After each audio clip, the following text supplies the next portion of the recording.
far has, mate. Yeah.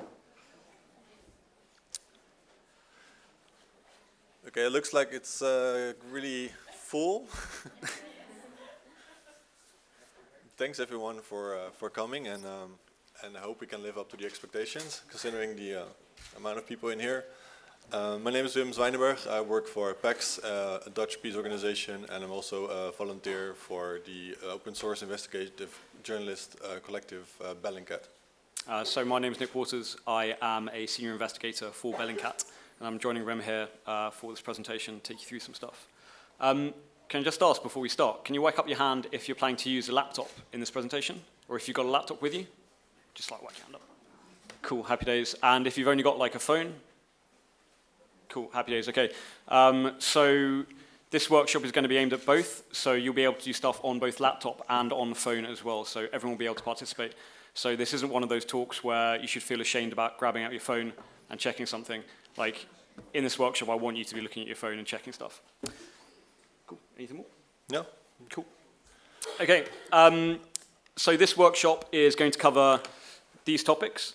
So the introduction to open sources, how those open sources can aid investigations, the use of remote sensing, combining data for investigation, using Google effectively, because most of you are not using Google effectively. I will show you how to. The importance of geolocation, and also the most interesting topic of all time, archiving. Okay, so just to start with a little bit of history here, because I was trained as a historian. So the idea of societal verification is actually quite an old one. The idea being that, you know, a population could check for, say, nuclear proliferation, and if they found something that they thought was suspicious, they could report it to an international body like the UN as a whistleblower. So that kind of idea started in the 1950s of inspection by the people. In the 1960s, it was slightly improved by the suggestion that $1 million should be given to anyone who informed on nuclear proliferation. In the 1990s, there was renewed interest in the theory with the internet and so forth. But now, in the 2010s, and well, soon 2020s, like everybody is doing it. Every single person here, or pretty much every single person here, is carrying a tracking device and a camera. Okay, so that means that you can take pictures, videos, wherever you go, post them on the internet almost immediately. By doing that is incredibly powerful. And so you can use user-generated content for that kind of monitoring. I mean, everybody likes filming interesting stuff. It's what people do. You'll see people like after a horrifically dangerous situation, like a car on fire, and someone just standing like 2 meters away from with their phone, filming it to put it on Snapchat. People will risk their lives to get good content. Social media is designed to be addictive anyway. So you get lots of people interacting with social media. I mean, like, so who here has Facebook? Just walk up your hand. Who here has Instagram? Twitter? Snapchat? Does anyone here, like, not exist on social media at all? Even if there was someone here, I doubt they would put their hand up. So it helps that people are naturally gregarious anyway, so everyone wants to share this kind of content. And the result is huge amounts of data, like far more than anyone could watch in a lifetime. There's now more video content of the Syrian civil war than the length of the Syrian civil war itself. This results in stuff like fancy food, pictures of cats playing piano, and war crimes. Awesome. But it's not just user-generated content. There's a huge amount of open sources, or a huge amount of open information out there. So that's information that you could find on the internet, in commercial mapping applications, sometimes subscription services. But you can see that social media plays a huge role in the top as well. But we also have things like the search engines. We have like things that track transportation. So you can track like ships, planes, that kind of stuff. You have databases. It's pretty much anything that you can find out there. So I'm going to give you a quick example of one of our investigations that we carried out. So Wafali is a warlord in Libya, and in 2017 he became the first person to be issued with a restaurant from the International Criminal Court based entirely on open source information. So we, in parallel, we didn't liaise with them at all, but in parallel to this investigation, we decided what we could find on Wafali and look at some of the videos that have been posted by some of his associates. The next video does contain images, or like reasonably graphic images after an execution. It doesn't show you execution itself or anything like particularly graphic, but just be warned. Okay, so these videos were being posted online on Facebook by one of Wafali's associates. So as you can see, this is just prior to the execution. So the first thing we did is extract the stills from this video. And then we use those stills to make a panorama. So to get as much visual information out of this video as possible. So we can merge all these information together. And when you do that, you start to see certain pieces of information that could be really useful. So for example, in the top left, there is buildings in the background with quite distinct architectural layout. You've got a wall on the right-hand side, and you've got a road, actually, where the execution has taken place. So when you look at these buildings, you can actually find similar places in Benghazi, at a place called the Chinese Housing Project. And you can see it has quite distinct, large gaps right at the bottom of the buildings that seem to match that particular location, or location of the execution. So we can then take that information, look in the Chinese Housing Project area of Benghazi, and we're actually aided by a little bit of local knowledge. So we were told that the sand where the executions took place looked quite light. So we started looking for areas that had quite light sand. And we spent a long, long time checking this out, like going to different locations, trying to geolocate where this video took place, until we found this place.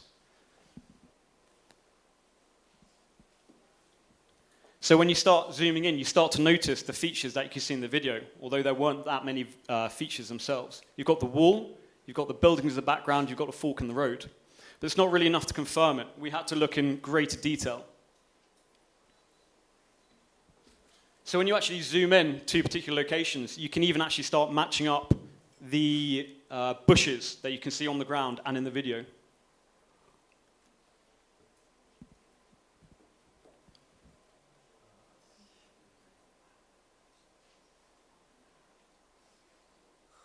And then when we started looking at the satellite imagery, new imagery became available, and we saw something quite shocking. We saw these dark patches appear at this junction on the road. And we realized that these dark patches perfectly corresponded to where these prisoners had been executed.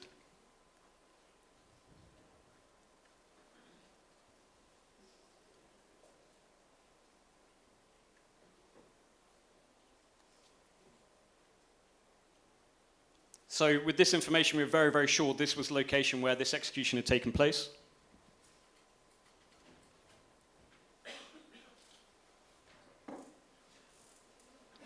So the next step was determining when this took place.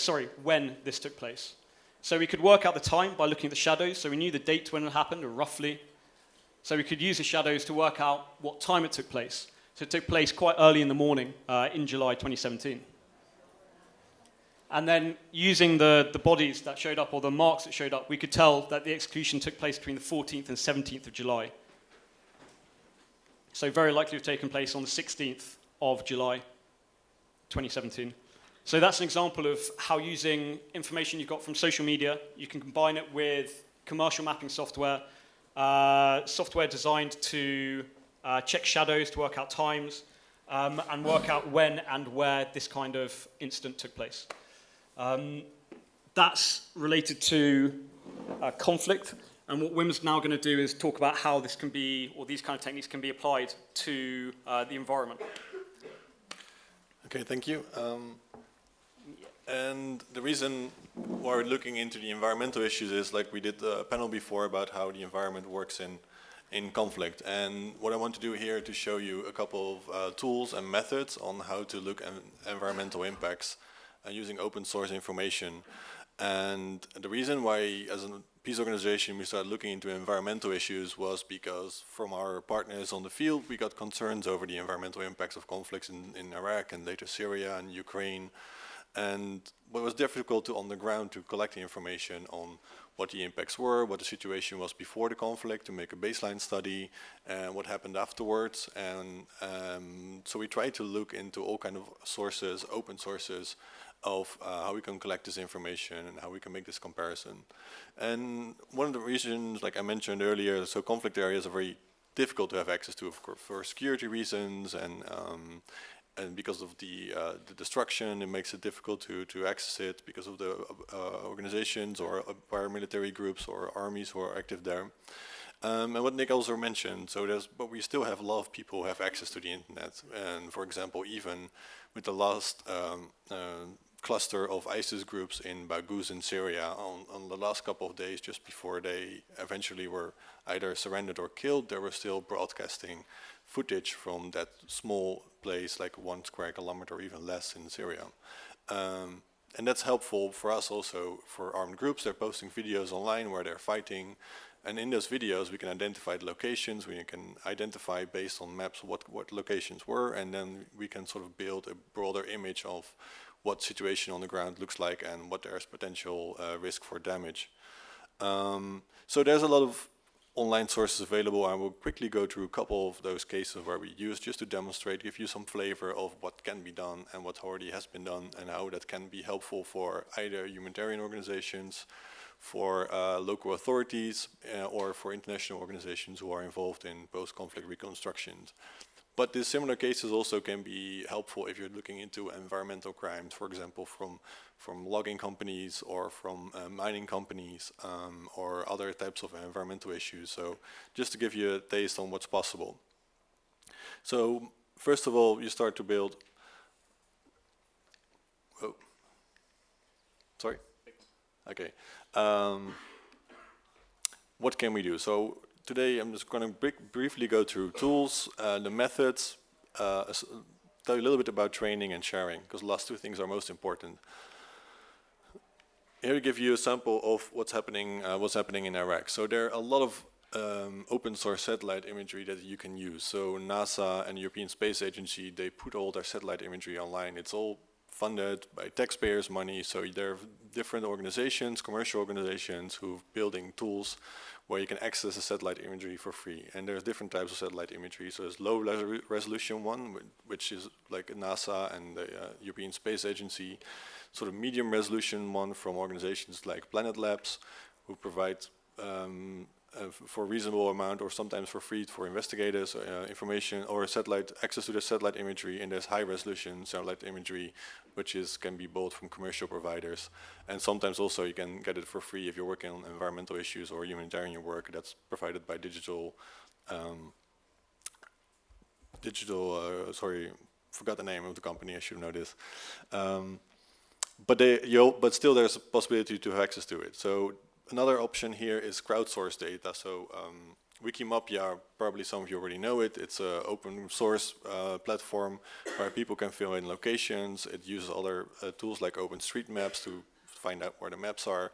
But for us, it was very helpful. For example, when the Battle of Mosul started, we started looking at, okay, where are environmental sensitive sites? So where are, for example, where are water filtration stations which can be hit in the conflict? Where are factories which are storing hazardous chemicals which can be hit? And we started using Wikimapia to locate that, it's not super trustworthy because everyone can provide input there, but like in general, it can be a very helpful tool to get a sort of sense on what situation looks like on the ground. Here's an example of high-resolution satellite imagery. This is a site in Syria where artisanal oil refining was very big, and we used high-resolution satellite imagery to verify the stuff we saw on other platforms where lower resolution imagery, like the ones I mentioned earlier. And this is a Terra server, for example, is something where you can have free previews of satellite imagery, or you pay a little small fee per year, and it helps you identify or verify information. So one of the things we looked into in Syria was the use of artisanal oil refining. So during the conflict, after the conflict started, a lot of people from the oil industry, they fled. Then the oil industry was targeted. Armed groups were using crude oil refining to make income generation, And then the coalition, the US-led coalition in Russia started bombing oil refineries as well. So local groups and civilians start to use those artisanal refinery sites, as you see here on the picture. And on satellite imagery and Google Maps, on the European Space Agency's imagery, we saw these dots appearing on the landscape. So what we start doing is we start mapping all those dots and see all those dots turned out. You see in the left corner, the top right corner, the refineries, how they look like from a high resolution view. And we start mapping all those things. And here's an example, like every spot is one refinery.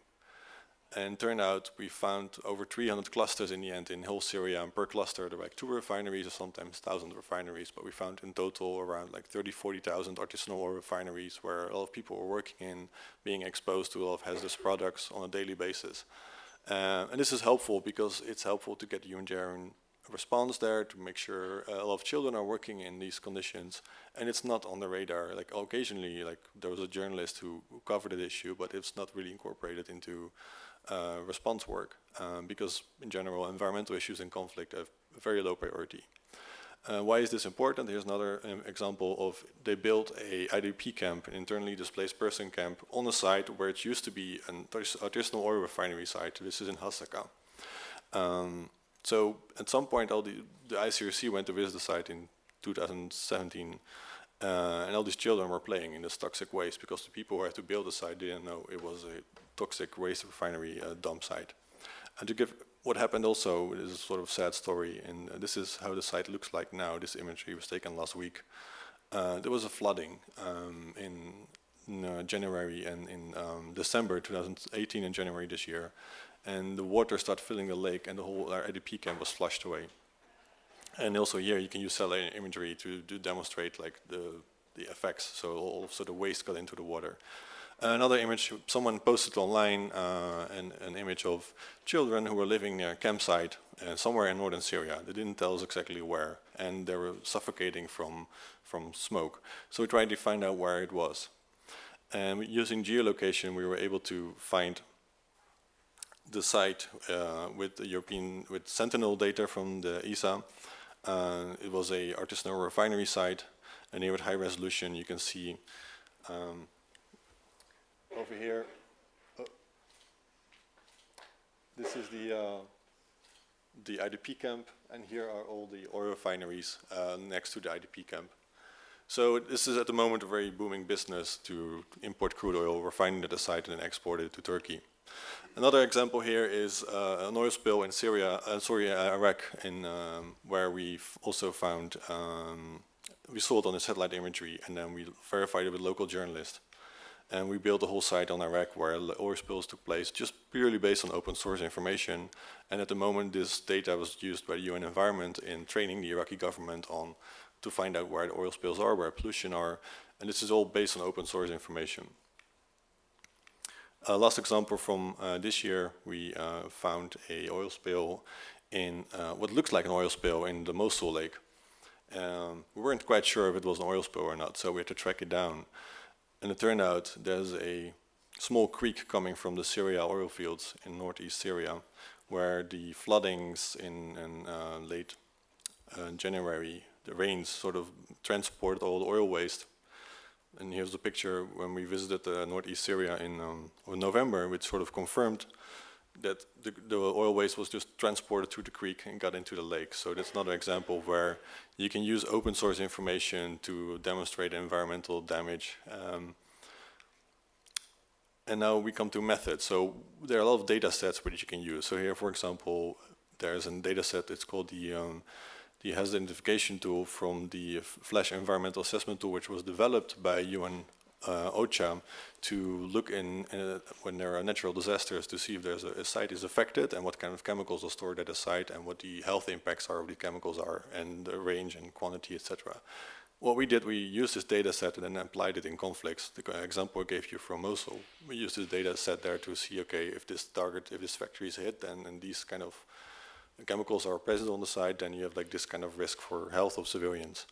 And we just applied that, and then it was helpful later on. It was built up by the UN to make a proper assessment, because we're just a small NGO with we're not no toxicologists, but it was helpful to identify that. More data sets. Here's a good one on what's happened in the US on military pollution from, was done by ProPublica. They did a Freedom of Information request and mapped all the pollution from military sites. Here's, if you look into deforestation, there's the Global Forest Watch, which combines all the information on deforestation. You can have amazing data sets. This Environmental Justice Atlas, which looks at look at all environmental crimes. If you want to look up in your local area. And here's a data set from MapX, which is developed by UN Environment, where people can feed in data sets on environmental issues in any country in the world. So if you go to mapx.org, everyone can start his own project, and there are public projects as well, looking on a whole range of environmental issues. So some quick notes on environmental reporting. So you can apply all the tools there for your area of interest to collect the information. So all the tools we mentioned before. And again, this is a very brief workshop, so I just quickly fly through everything, but we give you some tips on where you can find all the links to the tools later. Reach out to people also who are experts. The great thing about open source information research is it's a really great community of people who share information. They're experts on any topic who love to collaborate. Like I also started off just basically exploring this by my own, talking with people like Nick and others, and online there's a great community of people, experts who have day jobs, but in the evening help out with all kind of information. So if whatever you're looking for, there are people online who are willing to help you. It can help you identify very specific environmental issues, and but also help to visualize the impacts, especially with the environment. It's very difficult to get attention for it because it's difficult to visualize sometimes, or example with pollution. But either images from social media or satellite imagery is a very strong tool to show what's happening. Connected with stories from the ground, this is especially for journalists, is if you see issues, try to connect it, make it the living story from people who are affected by environmental damage or environmental change. And also share what you'll learn here as well. So all the stuff we've learned here is something we learned ourselves, and we're trying to learn and share it with others so people can use it as well and explore or dive more into specific issues. But there are a lot of opportunities there, and this just shows what is done by trying and exploring and experimenting and pioneering. We come to that later. Now back to you, Nick. Cool. Okay, so this is the... Is that working? There we go. So here we're coming on to the interactive bit. So everyone get out your phone, your laptops, and we'll start having a bit of a play around. Okay, so who here thinks they can use Google to its full capacity? 1, 2. Okay, cool. So for other people here, Google is incredibly powerful. It's just ridiculous how powerful it can be. One of the first things that hackers will do, for example, when they want to attack a network is using Google to probe that network to find out what information they can find about it. So I'm just going to teach you a few little tips that might help you with your Googling. So basic stuff to begin with. So if you want to include something that's really common, like and, a, for, which are usually cut out by Google, you can put a plus in front of it. Yeah, really advanced stuff here. If you want to exclude a term, which is far more useful, you can use the minus sign. So for example, if I wanted to talk about the country of Georgia, then I would type Georgia minus America minus state, because I don't want to know anything about the state of Georgia in America. I want to know about the country of Georgia. So just by using that minus sign, I'll be able to remove a lot of search results, which will be about the state of Georgia in the US. And if you want to search for an exact term, you can use the quotes. So if you want to look for someone who said, "I'm going to jack your phone, bruv," then you type it in within quotes. So for the little bit of an exercise here, you've got about 30 seconds to do this. Can you find someone who said Assad is a beta cock?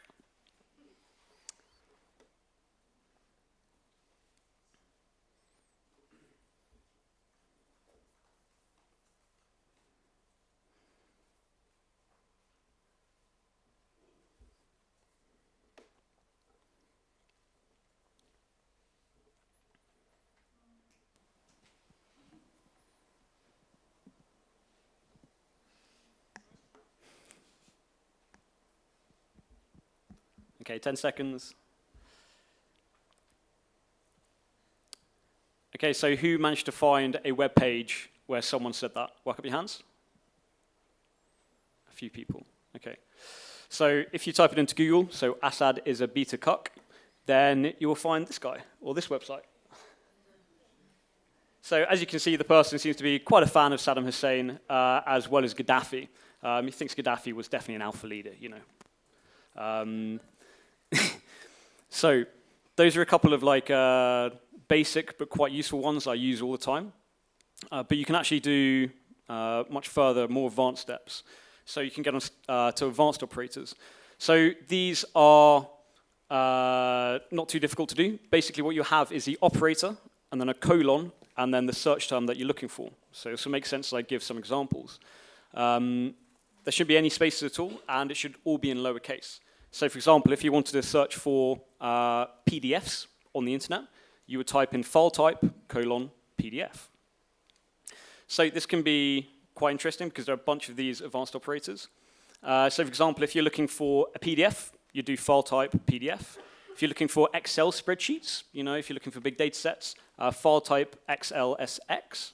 And if you're looking for KML files, or basically files that you can put into Google Earth and they'll give you a whole bunch of information about mapping, then you can look for KML or KMZ files.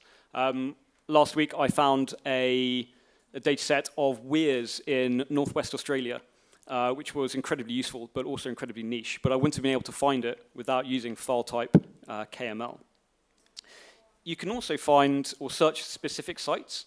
So if you want to search for on like pastebin.com, you do site pastebin.com. And if you want to search, and this is a good one, all government websites for the US of A, type in search:.gov. And what that search term will do is search all of the .gov web pages that Google can find. So when you start mixing these operators, that's when you start getting really cool stuff. You're only limited by your imagination. And I'll give you like a really good demonstration of that. Does anyone here work for KPMG? No? Good, okay. I don't have to skip over it. So if I wanted to look for PDFs that had private and confidential information in them, what I would do is look for file type PDF, private and confidential in quote marks. So that would return PDFs with that marking in it. And this is great because companies basically tell us what is private and confidential because they put it on their documents. And if you want to look for a specific company or private and confidential information from a specific company, you just have to add that company to the search string. So if I look for that, file type PDF, KPMG, private confidential, you will start finding private and confidential documents that are related to KPMG. And you can take it a step further as well if you want to get really, really cheeky. And you can actually find out how many of these documents have been leaked by KPMG themselves. So you do file type PDF from site kpmg.com, private and confidential. So what you'll find using that string is private and confidential information that has been leaked by KPMG themselves. And they are not very good at this. So what I want you to do, I'll go back to the previous slide in a second, but I want you to, using your laptop or tablet or phone, just take 2 minutes and try and find a confidential document involving a company of your choice. So just play around with these strings, and give you 1.5 minutes to do that. If anyone's having a problem, just whack up their hand, and I'll come around and see if I can solve it. And ignore the capital F, it should be lowercase f. Is there a space after PDF or site? Is there a space? No, so it's just site, kpmg.com. There shouldn't be any spaces in there. You can also try to see if the International Journalism Festival leaked anything. Like phone numbers or email addresses. Sorry, did I say the wrong thing? No anyone from an organization here. What's great about this information is all open. I'm not hacking anything. I'm not accessing any network using credentials that I shouldn't be. I'm not doing anything illegal. This is all information that has been posted openly by these organizations themselves. It's the equivalent of them basically like leaving a box of documents out on the street that anyone can find.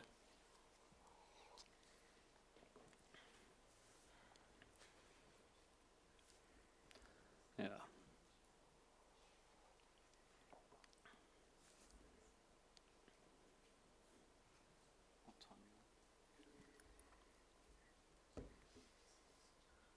Okay, 25 seconds.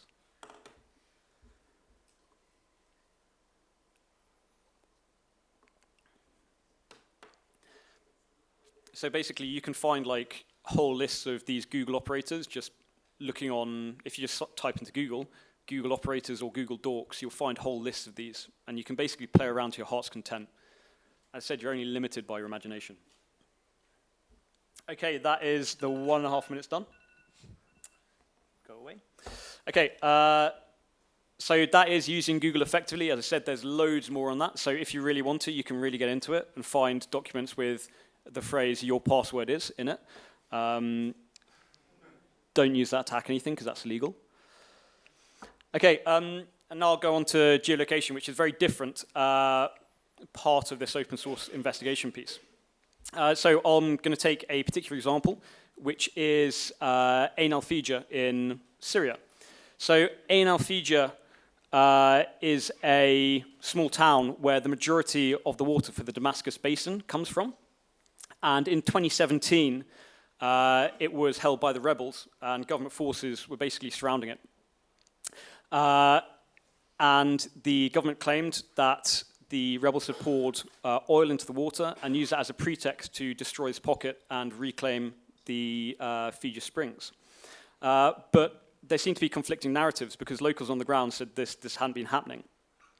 So we looked at all the data that came out and we came across this video, which you just saw. I'll replay that again.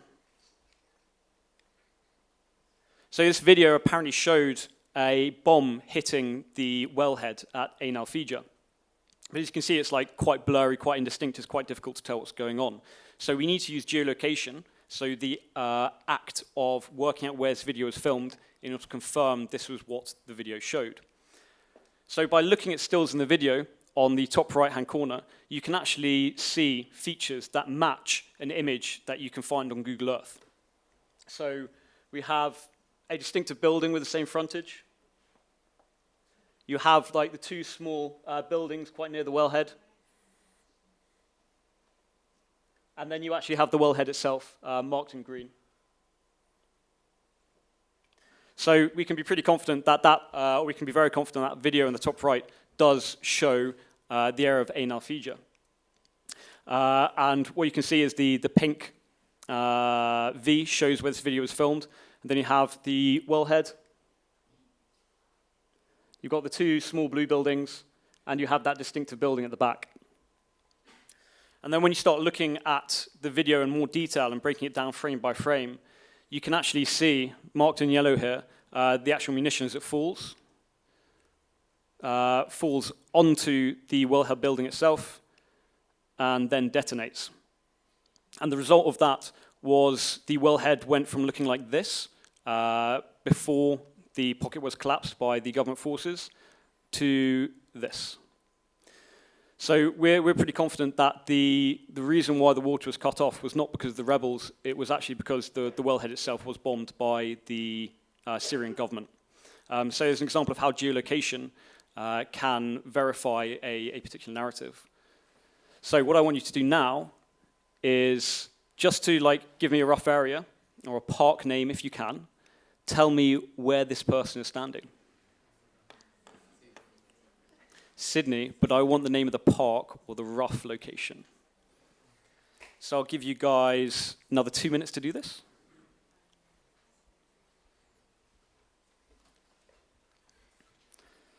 So usually what we make students do is to tell us precisely where, within an accuracy of about 10 centimeters of where this person is standing.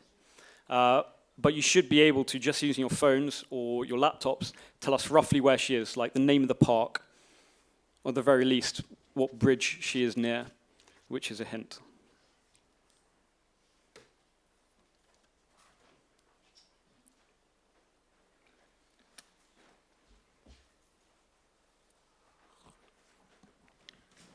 So to help out anyone who hasn't done this before, if you look in the background, you'll see a very distinct feature. But it's also not symmetrical. On the right-hand side, you'll see the smaller building, which is just about separate from the larger building to the left. So looking at that, you can work out which side of the Sydney Opera House this person is standing. Say again?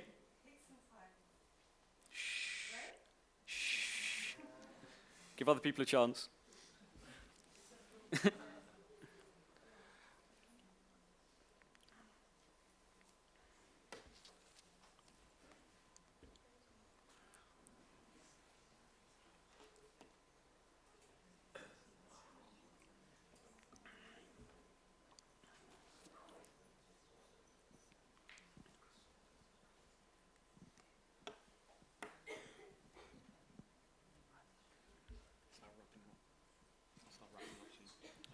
I think I just need to do like the fast.ru and then we'll have like 5-6 minutes of questions.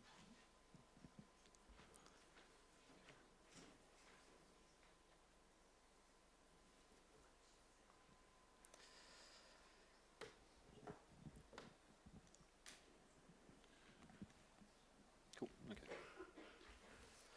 And that is your 2 minutes up, ladies and gentlemen. Okay, so how many of you managed to narrow it down to that location there, roughly? Just whack up your hands. Yeah, a few. So normally what we do, we give you a lot more time, you'd have a laptop, it makes it a lot easier. I'm asking you to do this on your phone, so it's a little bit difficult. But just to talk you through the process of how to geolocate, I would look at the structure in the background. It's the Sydney Opera House. Okay, so it's definitely Sydney. I look at the way that Sydney Opera House is aligned, so the smaller building over to the right-hand side. And then when I look at satellite imagery, I'd try and place myself within the map. So I would look at the Opera House itself, and I can see there's a smaller building just the south edge, just down there. And so I know that for that to be on the right-hand side of the image, as looking at it, I need to be across the bay over here. And then you can look at even more detail, even smaller details. So the gate, not the gate, the fence that she's standing against is quite distinctive, and it only goes round one side of the harbour, around there, which you can find using Google Street View. And then if you want to get like super specific, you can look at the pattern in the stones. So these stones are all unique. So you can actually work out precisely where she's standing, which is pretty cool. So that's where she's standing. And if you want to get like really geeky about it, she's standing precisely there. And the reason I know she's standing there is not only because I'm really good at geolocation, it's because last week I was actually there. I was doing a workshop. So geolocation can actually be incredibly fun, but it's also very useful for verifying media and working out where stuff has actually happened. But there's also like a couple of other like random services that you'd never even think of. And you kind of stumble across these every so often, so I can't really give a complete list. So I'll just say one here, just an example of how it can be useful. So there's a website called fires.ru, which takes data, I believe, from NASA and then shows where fire has happened or taken place. So, for example, a large ammunition dump exploded in this town in Ukraine, Ichnya, on the 9th of October 2018. And what fires.ru can do is help show us where this event took place. So you can go on fires.ru, type in the coordinates, which you can see up there. So 50.82, comma, space, 32.35. And then, can anyone here point out where they think that ammunition dump was? Where there are the flames. And then when you combine that with the kind of mapping imagery that Wim was talking about earlier, so Sentinel, you can then go in and confirm that event because you can see the before and after. So on the left is before, and on the right is after. And you can see that fire which has taken place. And just to give you an example of how useful that it was. So one of the things we tracked in northern Iraq was wildfires that were caused by conflict. So this summer there were a lot of wildfires breaking out, and reports were getting in from social media. And we weren't quite sure what the cause was. And then, well, reports were made. It was done by both the Turkish army was shelling PKK, like armed groups who was active in the Kandil Mountains, and by the Iranian border police who were firing tracer rounds, which leave a burning substance so you can see where the bullet's going. And we used Sentinel-2 and the NASA fire map to map how often those fires took place. And then with that map, we managed to find out like there were 40 big wildfires taking place in the mountains in northern Iraq and southern Turkey, which were at least over a 2-month period, which helped identify to show what the impact of the fight of the against those armed groups was on the local environment. And it was massive. Like a lot of large swaths of land were burned by intentionally. It was used as the environment was used as a weapon by those armed forces, because they were by using those kind of specific tracer rounds, they knew a fire would occur and they would drive out the armed groups from that specific location. So in that sense, you can all use and by quantifying all those spots, you get a sort of sense how big it was. I don't have an example here, unfortunately, but it's you can find all these case studies also on the Bellingcat website, where we've explained step by step how we use all this, and also other cases as well. And it's very helpful just to make a case on getting reports from the ground, verifying it with open source information, and quantifying what the impact is. And like some of the stuff you can find out there is incredible. Like the amount of information that NASA puts out there is incredible. I have no idea how to use 99% of it. But every so often you come across information that's just sitting in plain view that no one's used yet. So someone used information from NASA using some obscure end of the electromagnetic spectrum to identify where Patriot missiles batteries were based, because they emit a certain type of radiation. It's just incredible. Like when the Strava stuff happened, you've got this huge data set just sitting there online and no one's using it. And like, you eventually just find this kind of stuff, and when you're part of the community, you start finding it faster too. I think I have to explain. The Strava was an app which showed when you were running, it sort of showed a pattern where you were running. And then people used it online to find out where all the secret CIA bases were, because those people went running as well, of course, and they didn't put off the privacy settings, so you could see where all these special forces were. But bases were located all over the world. Yeah. Incidentally found out by a 21-year-old Australian guy who last week got really drunk and passed out on my floor. So if he's able to do that, you guys can. And now I'll just go on to the last couple of slides, just kind of functional. But when you do this kind of stuff, sometimes you'll find, or a lot of the time you'll find this kind of data just disappears because that's the internet. Even with videos from YouTube will get removed by YouTube's algorithm. There's hundreds, thousands of hours of events from the Syrian civil war that have been removed from YouTube that we're never going to get back, because the person who ran that account is now dead. And they were removed when YouTube started applying an algorithm to test what they thought were videos that broke their rules. So I'm just going to take you through a little bit of archiving, show you 2 archiving sites. The first one is called archive.org, or the Wayback Machine. So if you want to archive a website, you can take the URL and just plug it into the Wayback Machine. You can see up there. And what it will do is archive how the website looks. So basically take a copy of that page, and it will keep taking that copy. So you can look at websites from like 1995, from when this service was originally set up on the Wayback Machine, which is pretty awesome. Only problem is it doesn't do social media that well. But that's okay, because archive.today does. One of the problems with archive.today is that it's often used to host pretty malicious content.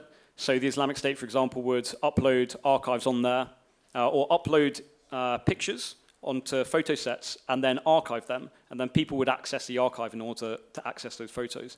That's actually really useful for social media, but in some countries you won't be able to access it. So archive.org and archive.today. And that is the end of the presentation and of the workshop segment. So I was just wondering, does anyone have any questions from these techniques? Yeah, we have a gentleman over there. Hello, fascinating discussion. I think this has required learning for journalism students and journalists young and old. I refer to me when I say old. Two questions. The first is on the back end of checking data sets. How do you fact check the data sets, and is there a sliding scale of checking such data sets? There may be more arguably reputable data sets than others, say from governments, or perhaps arguably not so reputable, coming from government. So I'd love to hear your thoughts on that. Well, I think on a couple of things on the data sets is there a couple of websites we use, for example, if you want to map a certain region to trying to understand, especially in conflicts, how it looks like. And if you go to humanitariandataexchange.org, which is hosting a massive amount of data sets, anything on population, on administrative boundaries, on campsites from IDP camps, and anything can be put on there. But that kind of information is usually verified and it's coming from within the humanitarian community. So not everyone can just upload stuff on there, and it's also from international organizations like the WHO, etc.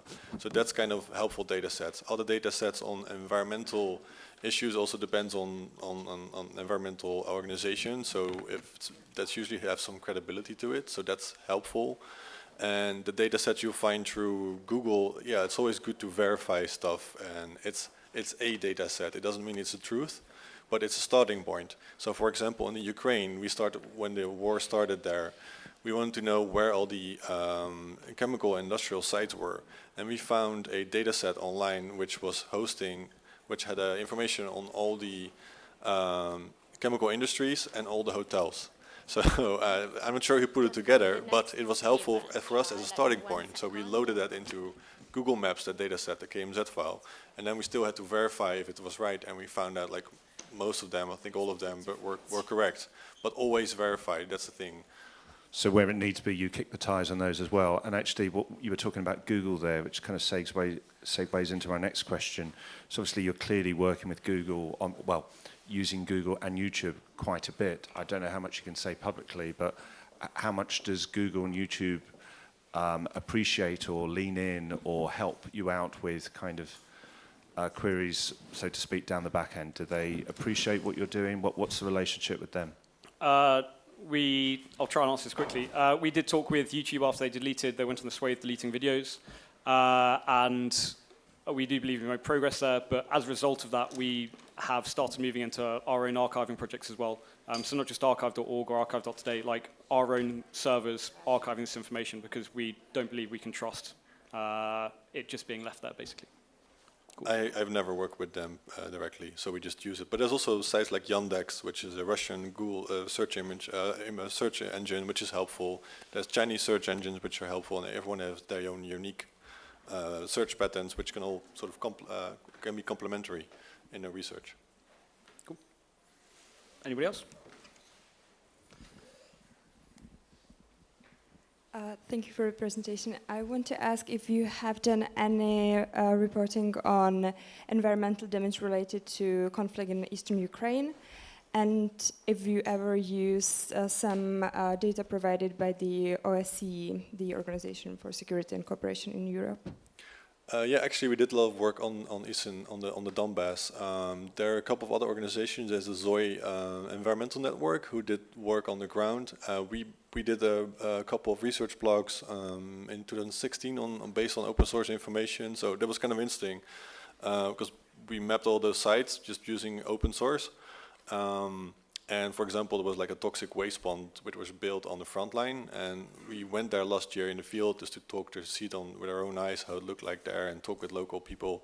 And it was helpful getting insight on how precarious the situation was and how those kind of environmental flashpoints are also used by sites in the conflict. Like they set up their military positions next to those sites because they know they won't be fired at.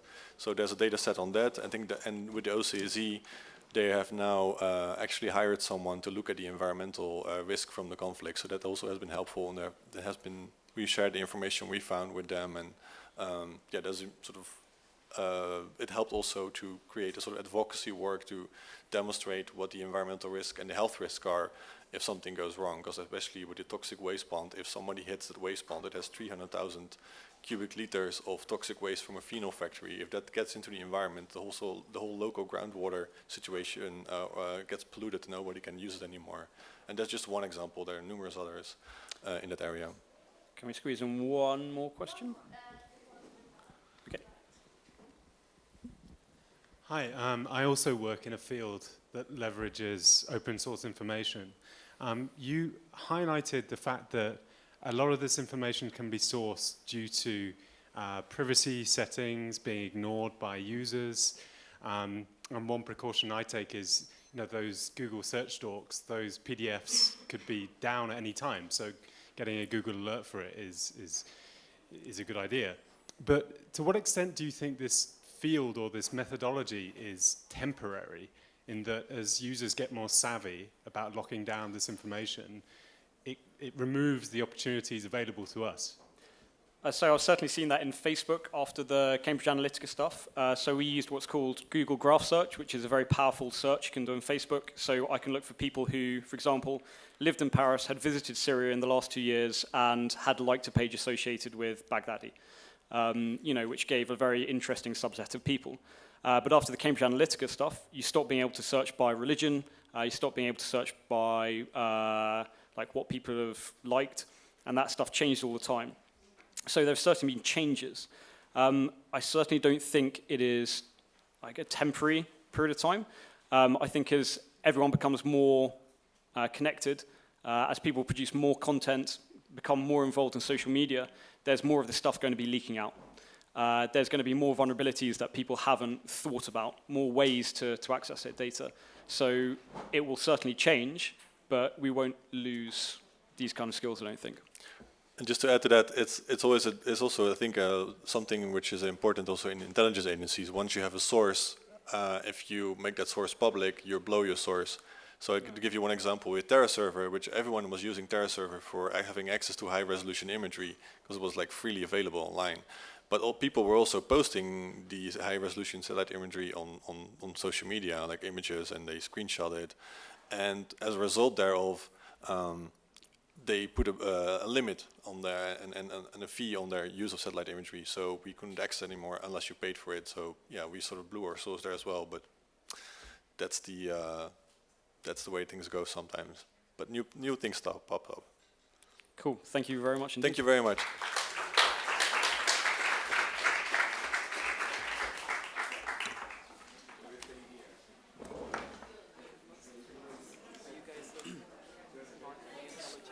Again? I have lots of photos where you guys look remarkably running to see the Arabs about reporting about the region.